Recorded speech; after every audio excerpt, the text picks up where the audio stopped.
ఆనాడు కేసీఆర్ గారు ఓపెన్ గా ట్రాన్స్పరెంట్ గా 52% బీసీలు రాష్ట్రంలో ఉన్నారని చెప్పి లెక్కలు తేల్చి చెప్తే ఇప్పుడు వచ్చినటువంటి రేవంత్ రెడ్డి గారి ప్రభుత్వం కనీసం లెక్క పెట్టడం కూడా రాకుండా శాస్త్రీయంగా లెక్కలు చేయకుండా తప్పుదో పట్టిస్తూ బీసీల సంఖ్య తక్కువ చేసి చూపించడం అన్నది నిజంగా కూడా శోచనీయం.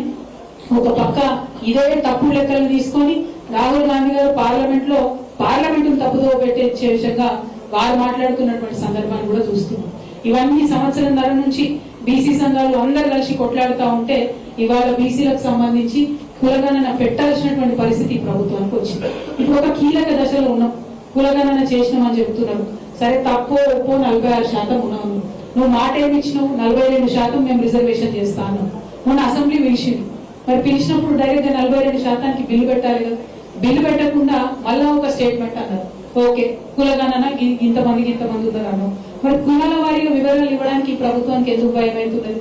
బీసీలు 46% ఉంటే అందులో పద్మశాలీలు ఎంతమంది ఉన్నారు, మున్నూరు కాపులు ఎంతమంది ఉన్నారు, ముదిరాజులు ఎంతమంది ఉన్నారు, లెక్కలు బయట పెట్టు కదా. అవి బయట పెట్టకుండా ఎందుకు మభ్య పెట్టేటటువంటి ప్రయత్నం ఈ ప్రభుత్వం చేస్తుందో మేము ఇవాళ డిమాండ్ చేస్తా ఉన్నాం. ఇవన్నీ ఇట్లా జరుగుతుంటే ఇక రాబోయే కాలంలో మనం బిల్లు పెడితే కూడా కోర్టులలో ఆపేటటువంటి పరిస్థితి ఉంటుంది. ఇప్పుడు కోర్టులో కూడా ఎటువంటి లీగల్ ఇబ్బందులు లేకుండా బీసీ బిల్లు పాస్ చేయాల్సినటువంటి బాధ్యత ప్రభుత్వం ఉంది. ఇటువంటి కీలక దశలో నేను ఏం చేస్తుంది ప్రభుత్వం? పొన్నం ప్రభాకర్ గారి ఆధ్వర్యంలో బీసీ సంఘాల నాయకులందరూ కూడా పిలిచారు మీటింగ్. నేను అనుకున్నా అరే ప్రభుత్వం ఒక ముందడుగు వేసింది. బీసీ సంఘ నాయకులు పాపం 30 ఏళ్ల నుంచి కొట్లాడుతున్నారు.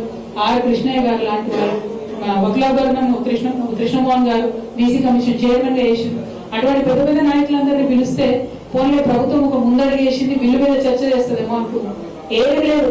ముఖ్యమంత్రి గారికి కనీసం మా మీటింగ్ ఉన్నట్టు కూడా తెలిసినట్టు మాకు అనిపిస్తలేదు. యాక్చువల్ గా అయితే ఈ టైంలో బీసీ ప్రజలందరూ ఆందోళనలో ఉన్నారు, మా సంఖ్య తగ్గిందని భయపడుతున్నటువంటి సమయంలో ముఖ్యమంత్రి గారే డైరెక్ట్ గా మీటింగ్ పెట్టాలి. ఎందుకు సమయం లేదు ఆయనకు? ఇప్పటికి 31 సార్లు ఢిల్లీకి పోవచ్చింది ముఖ్యమంత్రి గారు. కానీ జనాభాలో సగం ఉన్నటువంటి బీసీల గురించి కనీసం మీటింగ్ పెట్టే తీరిక ఈ ముఖ్యమంత్రి గారికి లేకపోవడం నిజంగా శోచనీయం. ముఖ్యమంత్రి గారు నిన్న మీటింగ్ లో లేరు. పోనీ కనీసం ఈ లెక్క కులగణన చేసినటువంటి కేబినెట్ సబ్ కమిటీకి చైర్మన్ ఉత్తమ్ కుమార్ రెడ్డి గారు ఆయన మీటింగ్ లో లేరు. ఈ లెక్కలన్నింటినీ కులగణన చేసినటువంటి అధికారులు సందీప్ శాండిల్య గారు ఆయన మీటింగ్ లో లేరు. మరి బీసీ సంఘం నాయకులందరూ పిలిచి మీరు లెక్కలు చెప్పలేదు, మీ ప్రభుత్వం ఏం చేస్తుందో చెప్పలేదు, ముందడుగు ఎట్లేస్తాం, బిల్లు పెడతామా పెట్టతామా చెప్పలేరు. మరి ఎందుకోసం పిలిచినట్టు? నేనైతే అనుకుంటున్నా కేవలం ఈ బీసీ ఉద్యమం చేస్తున్నటువంటి ఇంత సీనియర్ నాయకుల్ని నిన్న పిలిచి కనీసం ముఖ్యమంత్రి గారు మాట్లాడకపోవడం అంటే వారిని అవమానించడం తప్ప ఇంకొకటి కాదు. ఇది చాలా దారుణం. ముఖ్యమంత్రి గారు తప్పకుండా తక్షణమే రివ్యూ పెట్టాలి. మొత్తం కులాల వారీగా సంఖ్య ఎంత ఉందో బయట పెట్టాలి. బిల్లు ఎప్పటి లోపల తీసుకొస్తారో చెప్పాలి. ఆ బిల్లుకు సంబంధించి ఈ వివిధ కుల సంఘ నాయకులతోని చర్చలు జరపాలి. అట్లానే లీగల్ ఎక్స్పర్ట్స్ తోని కూడా చర్చలు జరపాలని ఈ సందర్భంగా నేను డిమాండ్ చేస్తా ఉన్నాను. మరి మీరు చూస్తే కేసీఆర్ గారు ట్రాన్స్పరెంట్ గా ఉన్నట్టుగా లెక్కలు చెప్పినారు. రేవంత్ రెడ్డి గారు తప్పుడు లెక్కలు చెప్తున్నారు. ఇంకో పక్క ఇచ్చినటువంటి ఏ ఒక్క మాట కూడా ఫుల్ఫిల్ చేసేటటువంటి పరిస్థితి లేదు.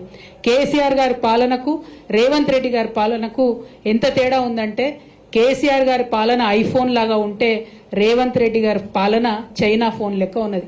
ఐఫోన్ కు చైనా ఫోన్ కి ఎంత తేడా ఉంటుందో కేసీఆర్ గారికి రేవంత్ రెడ్డి గారికి అంత తేడా ఉన్నది. అంటే సూపుకు బానే ఉంటది కానీ ఏం పనిచేయదు అన్నట్టు అటువంటి పరిస్థితి ఉన్నది. మాటలు ఇచ్చి బీసీల ఓట్లు వేయించుకొని ఇవాళ బీసీలను మోసం చేస్తున్నటువంటి కాంగ్రెస్ పార్టీని చరిత్ర క్షమించదు, బీసీలు క్షమించరు. వారికి ఎవరు లేరు, వారి పక్షాన మాట్లాడారు అనుకుంటున్నారేమో. మేమందరం కూడా అండగా నిలబడి ఉన్నాం. ఖచ్చితంగా బీసీలకు మీరు ప్రామిస్ చేసినటువంటి 42% ఇచ్చే వరకు కూడా తగ్గేదే లేదు. ఖచ్చితంగా ఉద్యమాన్ని ముందుకు కొనసాగిస్తాం. మరో తెలంగాణ ఉద్యమంలాగా పోరాటం చేయడానికి బీసీ బిడ్డలందరూ కూడా సిద్ధంగా ఉండాలని చెప్పి ఈ సందర్భంగా పిలుపునిస్తా ఉన్నాం.